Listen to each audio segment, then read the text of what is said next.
നെടുങ്കണ്ടം ഇരട്ട കൊലപാതക കേസിൽ പ്രതി സജിയെ 14 ദിവസത്തേക്ക് റിമാൻഡ് ചെയ്തു. പ്രതിയെ പീരുമേട് സബ് ജയിലിലേക്ക് കൊണ്ടുപോയി. ജെയിൻ എസ് രാജു വിവരങ്ങളുമായി. ജെയിൻ, തെളിവുകളില്ല എന്ന് പറയുമ്പോൾ ദൃക്സാക്ഷികളില്ലാത്തൊരു കേസാണ്. സാഹചര്യ തെളിവുകൾ മാത്രമാണ് ഉണ്ടാവുക. അതുകൊണ്ട് തന്നെ ഇപ്പോൾ റിമാൻഡ് ചെയ്തിരിക്കുകയാണല്ലോ.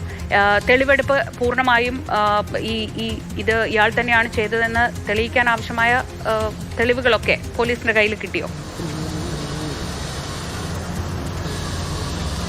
തീർച്ചയായിട്ടും ശ്രീജ, തെളിവുകളെല്ലാം ലഭ്യമായിട്ടുണ്ട്. എന്താണ് സംഭവിച്ചത് എന്ന് കൃത്യമായി തന്നെ റിമാൻഡ് റിപ്പോർട്ടിൽ രേഖപ്പെടുത്തിയിട്ടുണ്ട്. ആ റിമാൻഡ് റിപ്പോർട്ട് നമുക്ക് ലഭ്യവുമാണ്.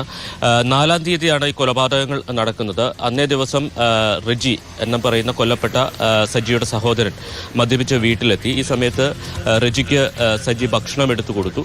ഈ സമയത്താണ് ഇരുവരും തമ്മിൽ തർക്കങ്ങൾ ഉണ്ടാകുന്നത്. ഇതിനിടയിൽ റെജി തൻ്റെ കയ്യിലിരുന്ന ചോറടങ്ങിയ പ്ലേറ്റ് വലിച്ചെറിയുകയും സജിയുടെ ദേഹത്ത് വീഴുകയും ചെയ്തു. ഇതിൽ പ്രകോപിതനായ സജി ജ്യേഷ്ഠനെ വളരെ മൃഗീയമായി മർദ്ദിക്കുകയായിരുന്നു. മർദ്ദിച്ച് താഴെ വീണ റെജിയെ ഏതാണ്ട് 20 മിനിറ്റോളം ഷൂസിട്ട കാലുകൊണ്ട് ചവിട്ടിപ്പിടിച്ചു. അതിനുശേഷവും ഇദ്ദേഹത്തിന് അനക്കമുണ്ട് എന്ന് തിരിച്ചറിഞ്ഞ സജി അവിടെയുണ്ടായിരുന്ന തോർത്ത് ഉപയോഗിച്ചുകൊണ്ട് കഴുത്തിൽ മുറുക്കി കെട്ടിയാണ് മരണം ഉറപ്പിച്ചത്. ഇതിനിടയിൽ അമ്മ മേരിക്കുട്ടി തടസ്സം പിടിക്കാനായി എത്തി. ഈ സമയത്ത് പലതവണ സജി അമ്മയുടെ മുഖത്ത് ഇടിച്ചു. അമ്മ ബോധരഹിതയായി താഴെ വീണു. ഇതിനുശേഷം അമ്മയുടെ തല ഭിത്തിയിൽ പലതവണ ഇടിച്ചു എന്നുള്ളതാണ് സജി പോലീസിന് കൊടുത്തിരിക്കുന്ന മൊഴി. അതിനുശേഷം അന്നേ ദിവസം രാത്രി കട്ടിലിൻ്റെ അടിയിലാണ് ഈ 2 മൃതദേഹങ്ങളും സൂക്ഷിച്ചിരുന്നത്. ഈ സംഘർഷത്തിനിടയിൽ സജിക്ക് പരിക്കേൽക്കുന്നുണ്ട്. ആ പരിക്ക് പിറ്റേ ദിവസം പോയി മരുന്ന് മേടിക്കുന്നു. അതിനുശേഷം മടങ്ങി വന്നതിന് ശേഷമാണ് 2 ദിവസം വീടിൻ്റെ ഒരു വശത്തുള്ള വിറകുപുരയ്ക്ക് സമീപത്ത് ഈ 2 മൃതദേഹങ്ങൾ സൂക്ഷിക്കുന്നത്. അതിനുശേഷം 3-ാമത്തെ ദിവസം രാത്രി അർദ്ധരാത്രിയോടുകൂടി അവിടെ ചാണകക്കുഴി ഉണ്ടായിരുന്നു. മുൻപ് പശുവിനെ വളർത്തിയപ്പോൾ ചാണകക്കുഴിയായി ഉപയോഗിച്ചിരുന്ന ഒരു സ്ഥലം, അവിടെ ഏലച്ചെടികൾ ഉണ്ടായിരുന്നു. ആ ഏലച്ചെടികൾ പിഴുതു മാറ്റിയതിന് ശേഷം ഈ 2 മൃതദേഹങ്ങളും അവിടെ കൊണ്ടുവന്ന് കുഴിച്ചു മൂടി. അതിനുശേഷം വീണ്ടും ഏലച്ചെടികൾ നട്ട് അവിടെ കരിയിലയിട്ട് മൂടി എന്നുള്ളതാണ് പോലീസിന് ലഭിച്ചിരിക്കുന്ന മൊഴി.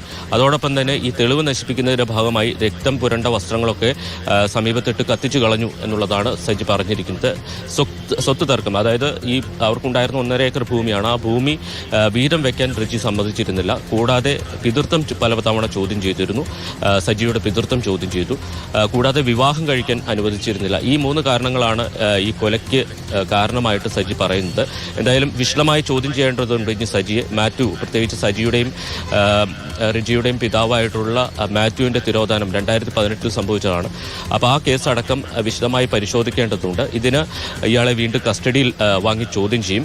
അത് തിരഞ്ഞെടുപ്പ് വോട്ടെണ്ണലിന് ശേഷമായിരിക്കും അത്തരം നടപടികൾ ഉണ്ടാകുക. കാരണം വരും ദിവസങ്ങളിൽ പോലീസിനെ സംബന്ധിച്ച് തിരക്കുള്ള ദിവസങ്ങളാണ്. മംഗളാദേവിയിൽ ചിത്ര പൂർണ്ണമി ഉത്സവം നടക്കാൻ പോകുന്നു. അതോടൊപ്പം തന്നെ തിരഞ്ഞെടുപ്പ് ഡ്യൂട്ടികളുണ്ട്. അപ്പോൾ തിരഞ്ഞെടുപ്പ് ഫലം വന്നതിന് ശേഷമായിരിക്കും കസ്റ്റഡി അപേക്ഷയിൽ തീരുമാനമുണ്ടാവുക. ശ്രീജ. ശരി, ജെയിൻ എസ് രാജു ആണ് വിവരങ്ങൾ നൽകിയത്.